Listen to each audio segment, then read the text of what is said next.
So this video is going to be a little bit different than my normal videos. So between friends and family and school, I've been a little bit busy the last couple of months, but something fun that happened is I graduated from university. Because I graduated this spring, I knew it was going to be my last chance to study abroad, so I was looking into some short summer programs that were available through my school. Oh, hi, Zircon. I decided to go on an avian care and conservation program that was in New Zealand for the start of the summer.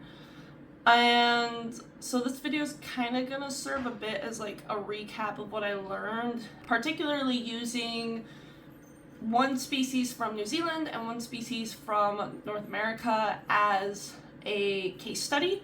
So what I'll be comparing is the conservation efforts for Takahe, which, funny enough, a lot of people kind of describe as rainbow chickens. They're fun. And greater prairie chickens. So to start, historically, Takahe are endemic to the South Island of New Zealand. Specifically, they were found in the mountains around lakes. Their native habitat consists of wetlands, coastal areas of these lakes, and forest edges, with each breeding pair having a territory of roughly 1.5 square miles.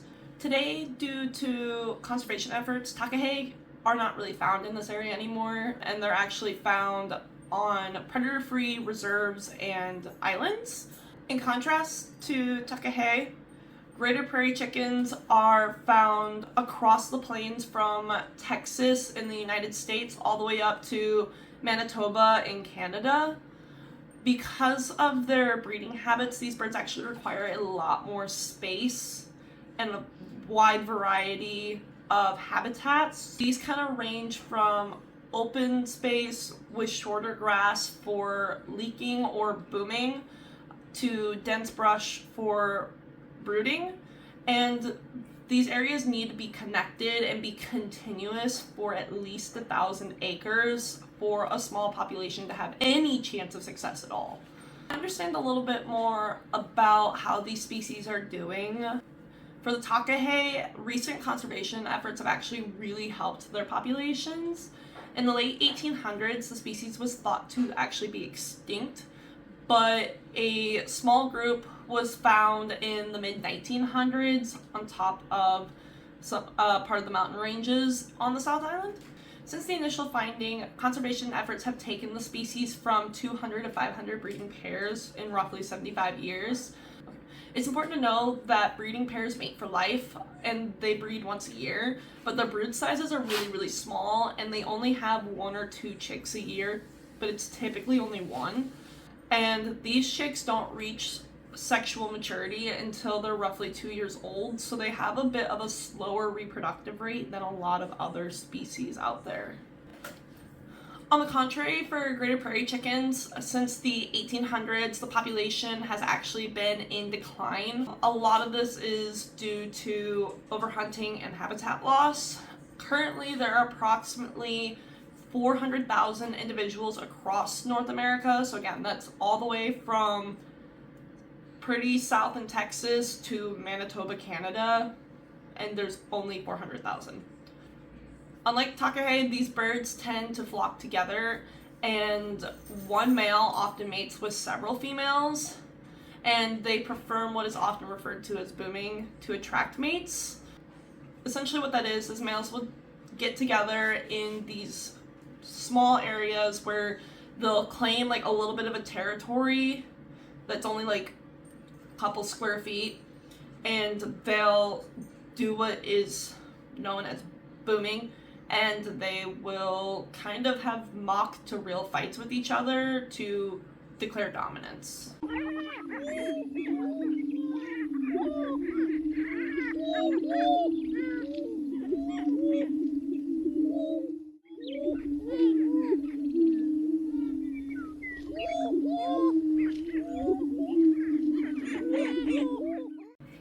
After the mating season, females typically have broods of 10 to 14 eggs every year, and they raise them on their own. These chicks are then ready to breed by the end of their first year of life. The conservation challenges for these species are very similar. Both species face serious habitat loss due to agriculture.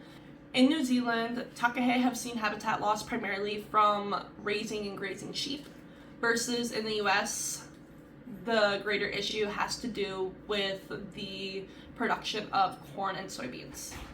Unlike greater prairie chickens, a challenge that's a little bit unique to Takahe is New Zealand historically did not have any mammals on it. They had small bats and they had marine mammals, but they didn't have terrestrial mammals. So when Europeans came over in the 1800s, they brought with them muscelids, so things like stoats, ferrets, weasels. Because Takahe are not adapted to dealing with this and are ground-dwelling species, predation is a huge problem for their numbers.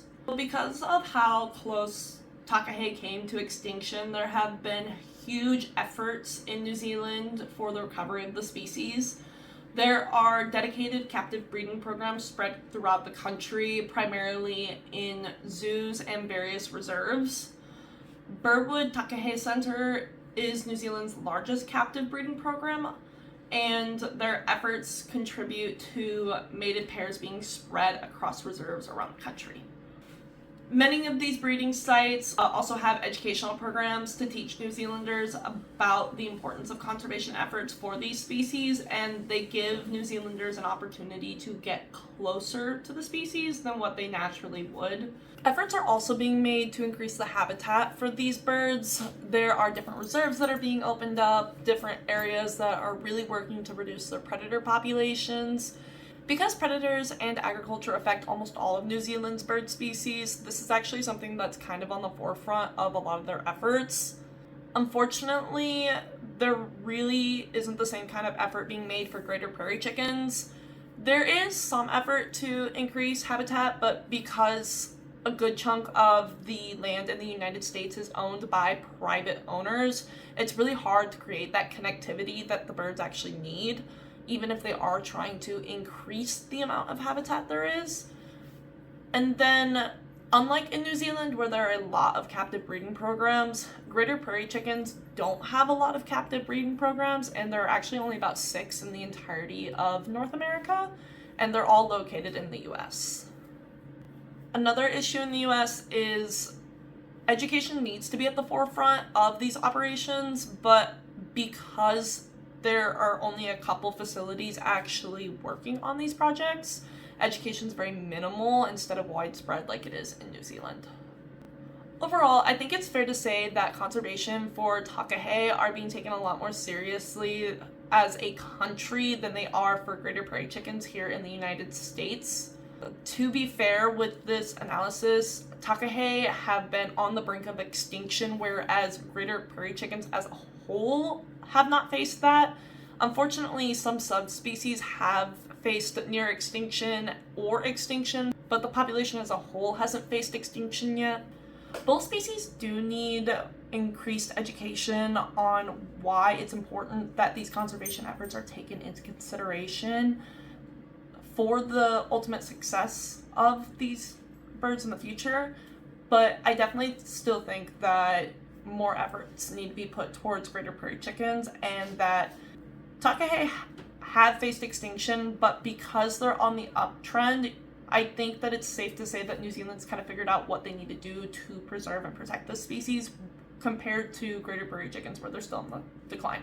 To wrap up this video, I want to say a very quick thank you to both of my professors that took myself as well as a group of 18 of us in total on this trip. It was a fantastic trip. I know I had a lot of fun, and I definitely learned a ton more than just what was explained here in this video. I also wanted to say a quick thank you to the staff at Massey University in New Zealand. Everybody that was involved with the trip definitely made it very, very special, and the things that we got to do were incredibly special and unique, and I definitely encourage anyone who might be in New Zealand to try to get out of your comfort zone a little bit and really explore what the people of New Zealand have to show you. I also really learned a lot from different members of the Māori population that is in New Zealand, and I really hope to meet up with some of them again. And yeah, so thank you to everybody who made this trip possible.